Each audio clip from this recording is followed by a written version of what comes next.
चोट जख्म बन करके नासूर बन के रह गया, उसकी मरहम आज तक नहीं।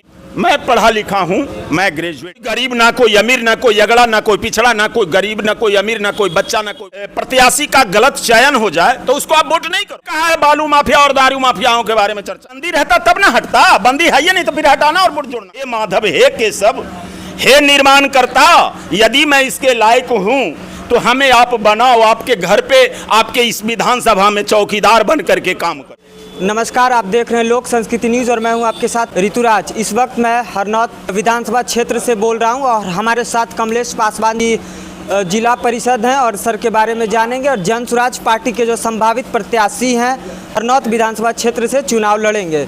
पहले तो लोक संस्कृति न्यूज़ पर स्वागत है कमलेश पासवान जी आपका। धन्यवाद। सर पहले तो आप अपने बारे में बता दीजिए। जी धन्यवाद जो आपने ऐसा पूछा। आपके लोक संस्कृति चैनल के माध्यम से सिर्फ आपको नहीं बल्कि लोगों को बताना चाहता हूं, मैं पढ़ा लिखा हूं कि नहीं हूं, इसके बारे में आपने पूछा है। हाँ सर, हाँ पढ़ा लिखा हूं, बट क्या करें, जिस पत्थर की चोट मैंने खाई है, खा चुका था, वही पत्थर की चोट आज भी बिहार की जनता लोग खा रही है। वो चोट जख्म बन करके नासूर बन के रह गया, उसकी मरहम आज तक नहीं मिली। मैं पढ़ा लिखा हूँ, मैं ग्रेजुएट हूँ। सही सोच, सही लोग और सामूहिक प्रयास, इसका मतलब क्या है सर? जी बिल्कुल, ये नारा, ये स्लोगन हमारे सूत्रधार, जन स्वराज के सूत्रधार श्री प्रशांत किशोर जी की है। सही लोग, सही सोच और सामूहिक प्रयास। हो सकता है कुछ ऐसे व्यक्ति होंगे जिनको ये बात का बुरी लगे, जो सही लोग हैं सही चीज़ की चुनाव करते हैं। सही लोग वही हैं जो सही चीज़ का और सही सोच रखते हैं और सामूहिक प्रयास। उन्होंने कहा है ना तो कोई जाति, ना कोई धर्म और ना कोई गरीब, ना कोई अमीर, ना कोई अगड़ा, ना कोई पिछड़ा, ना कोई गरीब, ना कोई अमीर, ना कोई बच्चा, ना कोई बूढ़ा, इस तरह से, यानी सब की पार्टी है ये जन स्वराज। सर आपको ही टिकट क्यों दिया जाए, किसी और को मौका क्यों नहीं? मैं ऐसा कब कहा? हमें ही टिकट क्यों मिले? हमारा प्रशांत सर का कहना है कि मेरे द्वारा यदि कहीं भी किसी भी विधानसभा में यदि हो सकता है प्रत्याशी का गलत चयन हो जाए तो उसको आप वोट नहीं करोगे, किसी और को जिसकी इच्छा होगी दे दोगे। कितना प्रखर व्यक्ति है वो, कितना साफ बोला है उसने कि मेरे द्वारा यदि गलती हो जाती है मैं वैसे लोग को भेजता हूं जो सही लोग हैं, सही सोच रखते हैं और सामूहिक प्रयास करते हैं। ठीक है ना, मैं उनको भेजता हूं। हो सकता है ऐसा उन्होंने मेरे को समझा होगा, इसके लिए मतलब विधानसभा हरनौत में हमको भेज दिया। सर यदि आप जीतते हैं तो सबसे पहला काम जनता के लिए क्या करिएगा? जैसे इन 5 काम के लिए आपने देखा ही होगा, जन स्वराज के 5 काम की बात कर रहे हैं तो मैं तो वहीं से स्टार्ट करूंगा ना। जैसे सबसे पहले जो पलायन की बात आ रही है, जो हमारे सूत्रधार बताते हैं, मैं उसी उनके रस्मों कदम पर मैं चलने का काम करूंगा। जो बताए हैं वही करूंगा, यानी पलायन को रोकूंगा। बच्चे को शिक्षा संबंधी मतलब यहाँ पे स्थापना जो होगी, वैश्विक स्तरीय शिक्षण संस्थान की स्थापना होनी है। उसके पूर्व जब तक के पहले हो नहीं जाता है तब तक इनकी व्यवस्था यदि प्रशांत किशोर जी की बनती है तब तक के उनके शिक्षण संस्थान के लिए जो भी इन्वेस्टमेंट होगा इनकी सरकार उठाएगी। सर हरनौत जी का घर है और काफ़ी कुछ विकास देखने को मिला है, तो आप लोग फिर ऐसा क्या अलग करिएगा? अभी क्या ऐसा लग रहा है कमी है जो हम लोग पूरा कर देंगे, उस नीतीश जी नहीं किए जो आप लोग करिएगा? महोदय, जिनका नाम आपने लिया है उन्हीं के द्वारा ये सब स्ट्रक्चर बनाई गई है। फ्लाईओवर के नीचे देखिए, वहाँ पे एक युवती लड़की, पढ़ी लिखी लड़की है वो। मैं प्रत्यक्ष का प्रमाण क्या, ठीक है ना, प्रत्यक्ष का प्रमाण क्या, जा करके उनके एजुकेशनल के बारे में पूछिए, उनकी शिक्षा के बारे में पूछिए। वो BA करके वो लिट्टी भंटा बेच रही हैं। अब बताइए इससे ज़्यादा मैं आपको क्या दिमाग दे सकता हूँ, क्या बता सकता हूँ यहाँ की बदहाली की? किसानों के लिए क्या करिएगा सर? किसानों के लिए उत्तम व्यवस्था, मनरेगा से मतलब मजदूर ला करके उनको मुहैया करवाई जाएगी। ठीक है, उनको मजदूरी की चिंता नहीं करनी पड़ेगी कि मनरेगा से जोड़ करके उनको उत्तम कृषि करने के लिए उनको व्यवस्था किया जाएगा। सर परिवार लाभ कार्ड बनाया जा रहा है, कहीं ऐसा तो नहीं है कि नोट पे वोट खरीदा जा रहा है?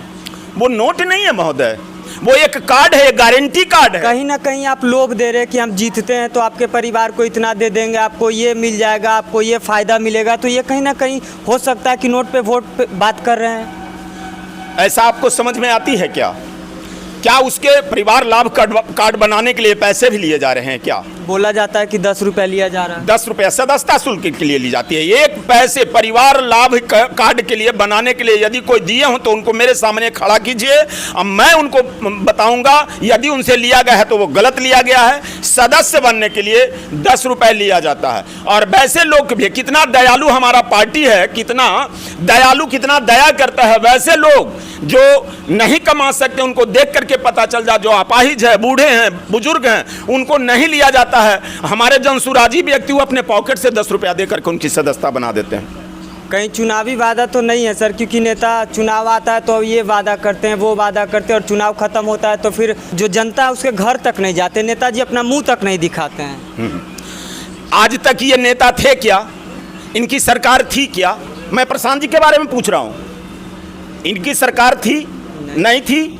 उन्होंने कितने व्यक्तियों को ट्रेंड करके आज घर में बैठ करके 10-20 हज़ार रुपया कमा रहा है, जो यूं ही मोबाइल चलाया करते थे।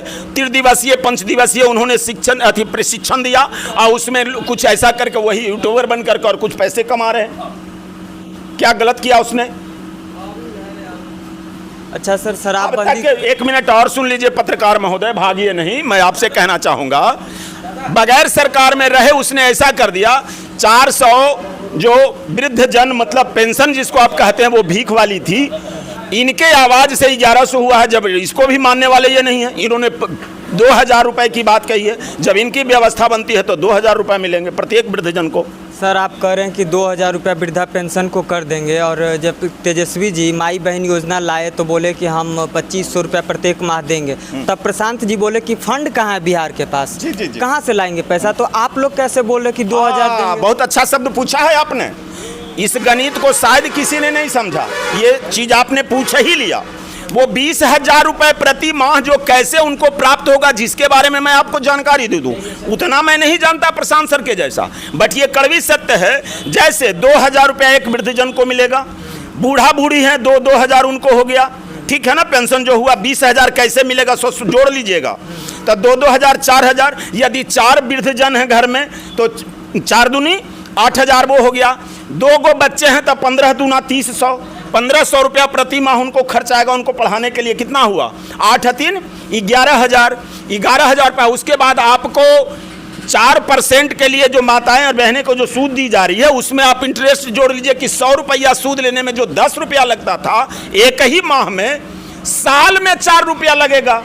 उसका इंटरेस्ट आप जोड़िए। मैं बहुत ज़्यादा पढ़ा लिखा नहीं हूँ सर, आपने हमको पका दिया है महोदय, बट बताना चाहूँगा कि 20,000 कहाँ से देंगे? वो फंड से, कोष से उठा करके नहीं देने जा रहे, वो डायरेक्ट देने जा रहे थे। यहाँ पे सिस्टम है, आपकी पढ़ाई में, आपकी उत्तम व्यवस्था में, आपके स्वास्थ्य में, आपके वृद्धजन में, इन जगहों पे पैसा मिलेगी। अरे ये तो आवाज हमारा प्रशांत जी का उठाया हुआ है, कहीं पे किसी से जवाब नहीं जुट रही है। मैं आपको बता रहा हूँ, ये तो उन्होंने कहा है, बालू माफिया और दारू माफियाओं के बारे में चर्चा की है, ठीक है। हाँ, उन्होंने कहा है, प्रशांत सर ने कहा है कि इनको, और कई ठो उसमें ठेकेदार हैं, थानेदार भी ठेकेदार हैं वसूलने में। क्या लग रहा है सर, इस बार जनता का क्या माहौल बना है? लग रहा है कि जनसुराज की सरकार बनेगी या नहीं? हम तो घूमते हैं जहाँ तक जनता लोग बताते हैं, मैं नहीं बताता, जनता लोग बताते हैं, युवा लोग बताते हैं। युवा सब कुछ करने की क्षमता रखता है, वो बताता है कि क्या बोलता है इस बार जनसुराज।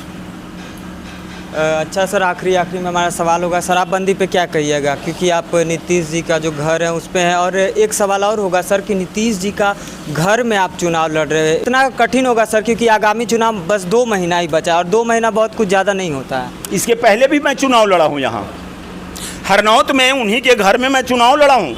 मैं विजयी हुआ हूँ, अभी भी विजयी हूँ। मैं जिला परिषद हूँ यहाँ का। मेरा कैरेटेरिया, मेरी 4 दीवारी थोड़ी थी, अब थोड़ा सा बढ़ेगा। हरनौत विधानसभा में 3 प्रखंड है, पता होनी चाहिए आपको, हरनौत, चंडी और नगरनौसा। ये तीनों प्रखंड में मैंने मतलब प्रतिनिधित्व कर बैठा हूँ। चंडी से पहले मैं जिला पार्षद था, आज 10 वर्षों से यहाँ से हरनौत से हूँ। वो जनता के निकट जाकर के काम करता हूँ। वो जनता कहती है कि ना आप आओ, इसके लायक आप हो, कि फिर क्यों नहीं चुनाव लड़ो। जीते हुए नहीं है। इलेक्टेड और सेलेक्टेड की बात सुने हैं आप, पता है ना आपको? तो वो इलेक्टेड नहीं है, वो सिलेक्टेड होते हैं, ठीक है ना। इलेक्शन लेकर के नहीं गए, बहुत कब का एक बार जीता था उन्होंने, जी, उनकी सरकार चल रही है, उन्होंने बनाने का काम किया। जो जनता जनार्दन जो मांगा था उसके लिए उन्होंने काम किया था, जो नहीं मांग पाया नहीं है, उस पर उनका भी ध्यान केंद्रित नहीं है। यदि जनता का आज मतलब ये जागरण हुआ है, वो जाग गया है, जब खोज रहा था लोग तिल मिला रहे हैं, तो ये सब तरह की बात है। बिहार में शराबबंदी है या नहीं है? शराबबंदी होता तो बेहतर ही होता, यदि बंद हो जाए शराब तो बेहतर हो, इससे अति उत्तम है। इन्होंने योजना बहुत अच्छी चलाई। तो प्रशांत जी जो बोलते हैं हम शराबबंदी को हटवा देंगे, हमारी सरकार बंदी कहाँ है? बंदी रहता तब ना हटता, बंदी है ये नहीं तो फिर हटाना और वोट जोड़ना क्या? तेरा बंद है ये नहीं है तो क्या कहना चाहिएगा, क्योंकि 2 महीने के बाद चुनाव है सर? जनता से पिछले 20 वर्षों से मैं मुखातिब हूँ, लोग मुझे जनता जानती है। जनता को मैं कुछ आदेश नहीं कर सकता, मैं जनता का आदेश पाल हूँ, उसकी आदेश का पालन मैं करता हूँ। आदेश क्या करेंगे उनको, वो जो हमें कहेंगे वो मैं करूँगा। मैं सिर्फ और सिर्फ उनको विनती यही करूँगा यहाँ की जनताओं से कि हे माधव, हे केशव, हे निर्माण करता, यदि मैं इसके लायक हूँ तो हमें आप बनाओ, आपके घर पे, आपके इस विधानसभा में चौकीदार बन करके काम करेगा। कमलेश पासवान। देख रहे थे लोक संस्कृति न्यूज़, धन्यवाद।